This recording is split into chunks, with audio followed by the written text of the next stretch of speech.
Bill Gates is likely the most well-known billionaire in the entire world. Everyone knows him as the child prodigy that dropped out of Harvard and founded one of the biggest companies in the world, Microsoft. Since then, he's dominated the top of the billionaires list, currently standing at $112 billion.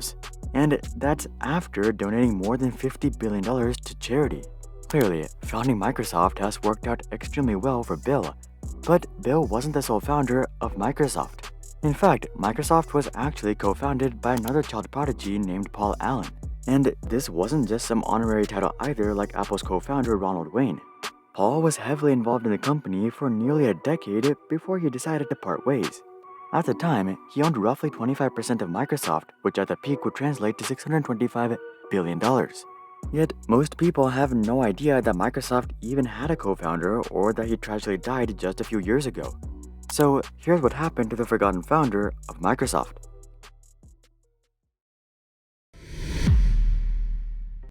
Taking a look back, Paul Allen was born on January 21, 1953 in Seattle, Washington. He was born to a pretty academic family as both of his parents were heavily involved in libraries. In fact, his father worked as the Associate Director of Libraries at the University of Washington. Meanwhile, his mom was a librarian. Hearing this, I don't think you'd be surprised to hear that his parents put him in the best school they could afford, a private preparatory school called Lakeside. For perspective, annual tuition at the school currently costs $38,000. Aside from enrolling Paul in a prestigious private school, his parents would also consistently take him to museums, galleries, and concerts to expose him to as many interests as possible. But ironically, his greatest interest wasn't any of these. His greatest interest was messing with computers with his friends from school, Bill Gates and Kent Evans. This trio would regularly use Lakeside's teletype terminals to develop their programming skills, and soon enough they would actually found a programming club. The only problem though was that they didn't have any access to computers, so they made a deal with a local computer company called the Computer Center Corporation. They offered to find bugs in their software in exchange for computer time, and it didn't take long for them to go from this to developing scheduling software for Lakeside. Despite spending all this time on hobbies, Paul never slipped up academically either. In fact, he got a perfect 1600 on the SAT before being admitted into Washington State University. Paul was actually 2 years older than Bill, so Bill was still in Seattle when Paul went off to college. But since Paul went to an in-state college, this made it easy for them to stay in close contact and work on their first serious business called trafo data. At the time, state and local governments would often perform traffic surveys in order to make stoplights more efficient. To accomplish this, they would lay out rubber hoses on the road, and every time a car passed by, it would create air pulses within the rubber hose, which was recorded by a mechanical counter. Paul and Bill's vision with the trafo data was to digitalize this entire process, but they once again had a fundamental issue. They didn't have access to a computer. So they partnered with a man named Paul Wennerg who could build them a computer. But just as everything was starting to get off the ground, the trio would be stopped cold in their tracks. The state of Washington would develop their own traffic processing program which they gave out for free to local governments. So this unfortunately completely eliminated the need for trafo data. By this point, Paul had finished 2 years of college, but when he was offered a job as a programmer at Honeywell in Boston, he dropped out and took the job. This was actually perfect timing because Bill would go to Harvard at the same time, which is also in Boston. So the duo was able to continue their friendship in Boston, and it didn't take long for them to start their next business venture. In 1975, Paul and Bill would begin Microsoft, but the company was nothing like what we know them as today. The company was actually focused on selling a programming language interpreter in New Mexico. One of their first clients/partners was an up-and-coming company called Microinstrumentation and Telemetry Systems. And given that this company was located in Albuquerque, New Mexico, Paul and Bill decided to base Microsoft there as well. It wasn't until 4 years later that they would move the headquarters to their home state of Washington.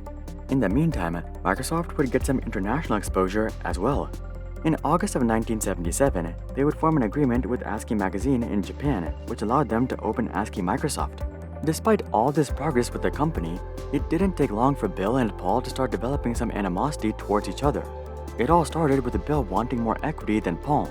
The argument from Bill was that he was still in college and making no money, while Paul already had a well-paying job. So Bill was not only taking a bigger risk with Microsoft, but he would likely be able to spend more time on Microsoft. This argument made sense to Paul, so he agreed on splitting the equity 60-40. But it wasn't long before Bill wanted even more equity. Bill soon renegotiated the contract to be a 64-36 split. Paul didn't want to make a big deal about this, and he knew that both of them would be super rich anyway if things worked out. So he didn't really fight back against Bill, but over time, things just got even worse. As Microsoft started to attract press attention, Bill became the public face of Microsoft, which slowly ate away at Paul's significance within the company. The two were quickly growing apart, and they both knew it. But Paul says that he was too angry and proud to confront Bill about it. Bill's personality did not make the situation any better either. According to Paul, Bill was usually an extremely sore loser, and he often had difficulty admitting his shortfalls. For example, Paul stopped playing chess with Bill very early on, because Bill would often sweep the pieces onto the floor in anger whenever he lost. While such quirks were likely quite annoying, none of these were enough for Paul to leave the company.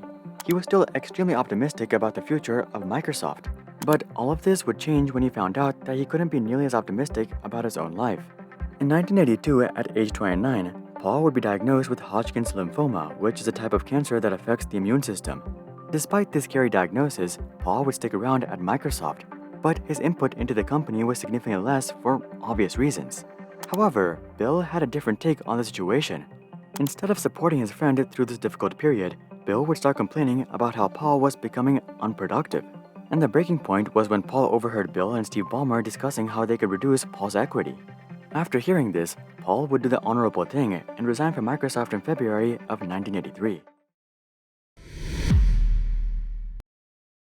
Fortunately, Paul's cancer would get significantly better following his departure from Microsoft, but his mental health was worse than ever before.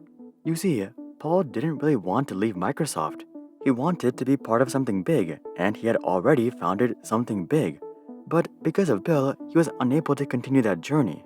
It should be noted that Paul was still on Microsoft's board, but this wasn't what he wanted per se. So he kind of just wallowed in his own despair for a few years after leaving Microsoft. But all of this would change when Microsoft went public in 1986. At the end of their first trading day, Microsoft would be valued at $780 million, which gave Paul a net worth of $195 million. Paul now had boatloads of money and a life-threatening disease that could return at any time. So I don't think you'd be surprised to hear that Paul decided to stop feeling sorry for himself and start living it up while he still could. But before he did that, he wanted to start off with a positive task.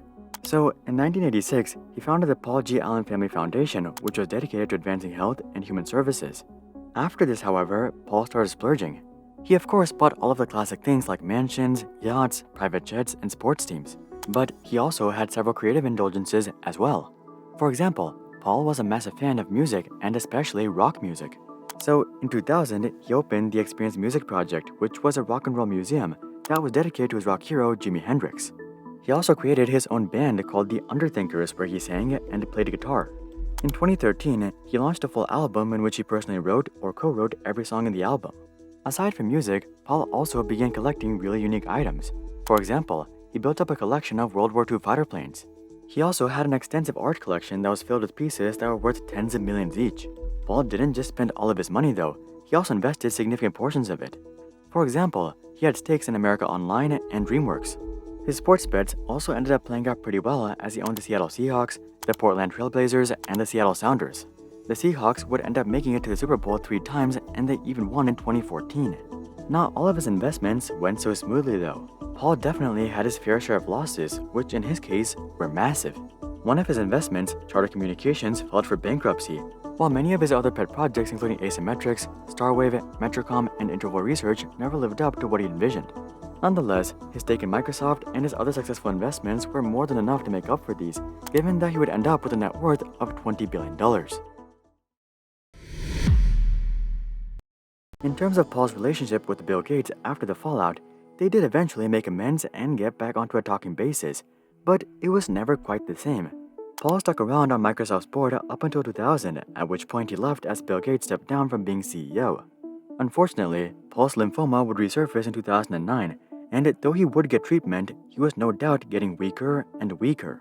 As Paul saw the end of his life approaching, he decided to write a memoir called Idea Man that told the story of Microsoft from his perspective. In the book, he claims that it was actually him who came up with a bunch of the ideas that Bill Gates often gets credit for.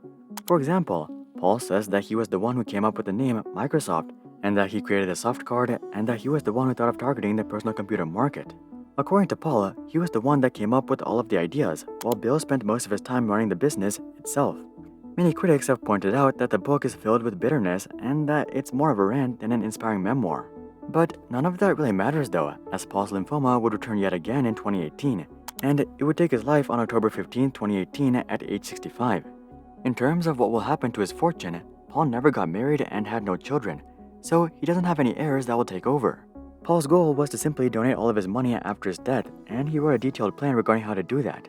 So all that's left is for his sister, Jody Allen, to actually execute his final vision. He was never able to be the leading voice at Microsoft, but hopefully he will be the leading voice regarding the future of his fortune. Would you guys rather be rich and sick or poor and healthy? Comment that down below. Also, drop a like if you agree that Paul Allen is underrated. And of course, consider checking out our Discord community to suggest future video ideas and consider subscribing to see more questions logically answered. But until then, I'm Hari, and I'll see you guys on the next one.